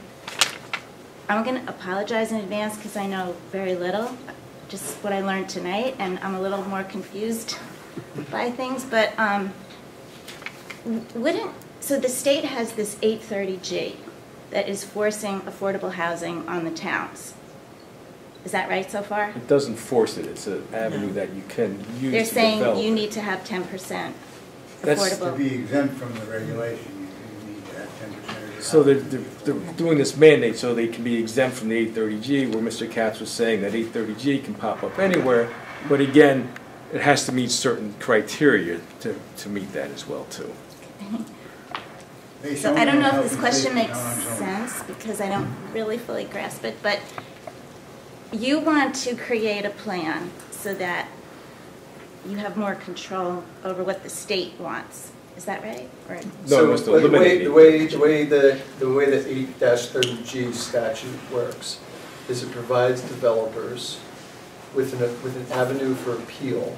That's the, Right. I'll get to it in Okay. a second. Yeah. So if a town does not have 10% of its existing housing as affordable, the way the state counts affordable, by the way, it's pretty complicated. That you could spend an hour on how the state counts affordable housing. But just for a minute, stick with me.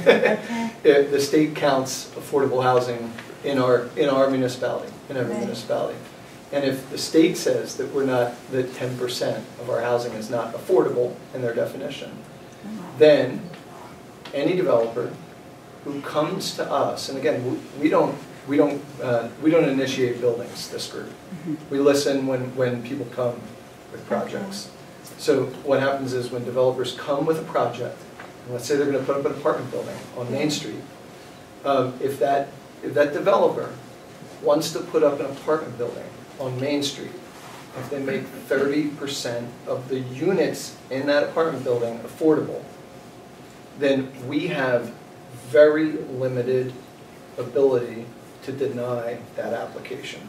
There are a couple of areas that we can focus on: health, public health, safety, etc. But most of our zoning regulations we cannot enforce. The state tells us that if we reject the application, for example, we have setback requirements, we have aesthetic expectations. They go in and they get an architectural review of whether or not we like the architectural look of the building that's being proposed on Main Street.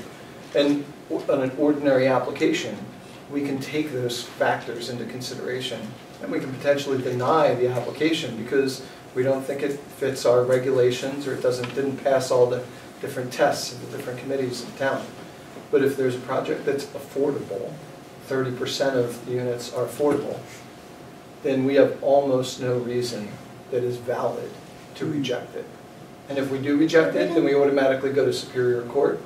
And the Superior Court, in that review, just starts the case with the assumption that the project should be approved. And the Planning and Zoning Commission has what's called the burden of proof in court. We have to prove that we refused it on the 3 grounds that the state says are legitimate, and only those grounds. So an affordable project that comes in front of us, we have very little power. Wouldn't the state supersede anyway? Like, Talk a little louder, please. wouldn't the state supersede what the town says to any builder anyway, in terms Yes, of? and that's exactly what's happening here. So so the state is saying whether or not we like it, Right. that affordable housing is coming to Ridgefield. Through this 830G statute, a builder who wants to bring affordable housing to Ridgefield, the state protects that builder, basically, under the statute. But wouldn't they protect the builder regardless of your mandate or incentive? So what we're saying is that now, remember, the applications are coming to us anyway.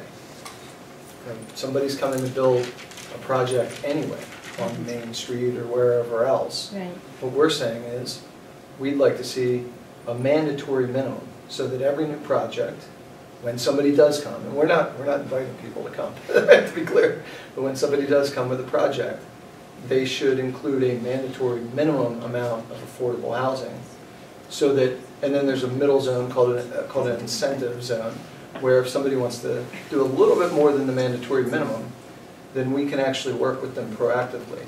And in theory, and even though Mr. Tartaglia disagrees, I understand he disagrees, some people say that the incentive can help the developer from not going to the 830G extreme, but instead coming in under our regulations. And we can actually then work within our regulations instead of the project going to the 830G level. Okay, thank you. And I know Mr. Tartaglia doesn't agree with the theory. 2 points. First, the state, the Republican Party put forth legislation that changes the count under 830G. And everybody here can tell their assembly people and their senators to support that bill. Everybody's working on a count, the affordable housing unit limit, 30% or whatever it is. There is a theory that says that's a stupid way to count. You've got to add different kinds of units in this town, which there are many that, you know, maybe are not affordable, but they're reasonable. NOAA, they call it. I don't know what the heck that is. Whatever that is. The point is, we have recourse. This town, this state was founded by towns. We, the people, I'm hearing here in this planning zone, the state is telling us. Yeah, what are we, idiots? Right. What kind of people are we that we get dictated to by the state? We got one assembly representative, one state senator, maybe 2 here. We have the power to move and change the count, and I don't like that a planning board is sitting here saying, well, the state told me to do it. What are we? What are we, robots? You're very out of line, John. I'm not out of line. This is, the towns are the basis of this state, and this type of meeting is how consensus is reached. You're looking at the top and you're saying, well, the state told us to do it. We're the people. Mr. Tartaglia, thank you. You're welcome to submit testimony, but it should be to the commission and through the chair. Point to the camera, sorry. You know, a little bit late at night, you know, losing desire to be here. It's pretty important, though. Is there anybody else who'd like to speak before we? I don't know if we have at least one hand on it. Just unmute yourself, Mr. Larson. Great, I'm muted. Can you hear me? Yep. Great. I had 30 minutes of comments, but I'm going to reduce those to 30 seconds, given the time of the evening. I just want to make basically the same comment I made 3 weeks ago, which is I had 2 really strong suggestions. First was to completely remove the single unit recommendations, and based on the conversation today, I think that would be a good idea. I don't think you need a subcommittee. Easiest thing to do is just take it out. I don't really see how it's going to be workable. The second thing is I recommended that multi-housing be restricted to special districts to kind of manage, where we would build multi-unit housing. And that didn't really come up too much in tonight's meeting. But I would hope that you would as you amend this amendment, make multi-housing applicable only to districts and areas as designated by planning and zoning. And I think if you did those two things, you would have the start of a workable amendment. Definitely take out the single unit stuff, just doesn't need to be there, doesn't make sense. Don't create a subcommittee to further analyze it, just get rid of it. And then finally, restrict multi-housing to where it's most appropriate. Let's not put it up in Ridgebury where it would never make sense. Let's define where it does make sense. So with that, I know you guys have put lots of work into this. I hope that you actually make some pretty significant changes to this amendment around single unit and multi-housing. But thanks for the opportunity to speak tonight. It's been a long night, and glad you held this meeting. Thanks. Thank you. Well, I think I did get it. Maybe two more up based on the line. Thank you, Mr. Larson. You're welcome. Okay, any other comments?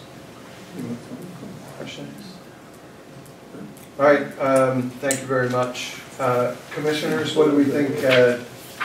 Certainly, we could close the public hearing. That's an option. We could also continue the public hearing just in case there are people who didn't come tonight that would like to contribute in the future. There are two conflicting meetings, Board of Selectmen and the Charter Revision tonight. Okay, thank you. Did Board of Selectmen weigh in on this at all? I haven't seen anything from them. I was going to say, I know we got some letters, I think we mentioned those, but I'd like to hear if anyone from the Board of Selectmen or Affordable Housing had anything to say. Affordable Housing did, and also WPCA. Yeah. Affordable Housing is just one person. I feel like it would be important to hear from them. And then Board of Finance, I think if in any way we establish something with inclusionary housing that includes a housing trust, we need a housing trust. So having Board of Finance comment on what that would even look like, how that would work, before we do anything. Okay. So unless people we can talk about it a little bit more, but probably those topics not necessarily require another special meeting. You keep the public hearing open, continued, just like we've done. Just keep it on the agenda for future meetings so that we can continue to take testimony if people have letters to submit. I think we're going to have a closure date for that, though. If you want to extend it, that's fine, but I think we're going to have a final date when the public hearing is absolutely calendarly closed, and we get on with our debate about developing regulations. Yep. I'm struggling to put a date on it if I haven't heard from the Board of Selectmen or Affordable Housing Committee. I think we have to be realistic that they might not comment. I'd like them to also, but you can't literally keep it open forever. Just waiting for them to hopefully say something. We did send something to them, I think the day after the last meeting. Yeah. Where we discussed it. Well, we sent them something in November, actually. So they've known since November that we're looking for their feedback, but we can certainly follow up with them again. And we have regular meetings on the 7th, February 7th, and also a regular meeting on the 21st of February, just for those who are obviously interested. Some people are really interested. And what I suggest, Mr. Katz, if you want to pencil, not firmly, but if you want to imagine a date when we could probably close at, say, 21st of February, it seems like we'll give it one more meeting the 7th. Hopefully we have those pieces of input. If not, maybe we continue to the 21st, maybe. But by then, we hopefully have exhausted the input. Does that make sense? Exhausted the people who put the So in any event, we don't actually normally wouldn't set a date. We wouldn't vote on a date to close today. We would just say continue to the next meeting, and then we'll see then. But hopefully by the next meeting, which is February 7th, we will have those couple items of input. All right. Okay, so then I will, if there's no objection, I will continue the public hearing to the regular meeting on February 7th. And we hope to have maybe some more public input, but also more, especially Board of Selectmen and Affordable Housing Committee, beyond Mr. Goldenberg, who did his personal letter. But he encouraged others I know at least one of them spoke tonight, Ms. Mazzoli. Maybe others will come in. Rob, just a question. If you're going to, are you planning on doing any revisions? And if so, when do I submit that to Tom Beecher for review? That's a good question. I think we should discuss it the next meeting. Okay. Actually, that's the question is, do we do revisions under the public hearing or close and then revise? But we can talk about that next time. Okay. Well, if we do revise, and I'm sure we will, yeah, we'll have to bring the revised product to a public hearing. Yeah. So. Okay. We can discuss that on our next meeting. All right, I'm so. sorry, excuse me, if Dave isn't around, we'll have somebody, we'll probably have a co-chair. Okay, that'd be great. All right, so hearing no further business, I'll continue the public hearing to the regular meeting of February 7th. And this is the only item under today's agenda, so I'll adjourn the meeting. And thank you, everybody, for coming out. Thank you very much. Really appreciate it. Thank you. This is Kurt Carr, on the record. Thank you for watching.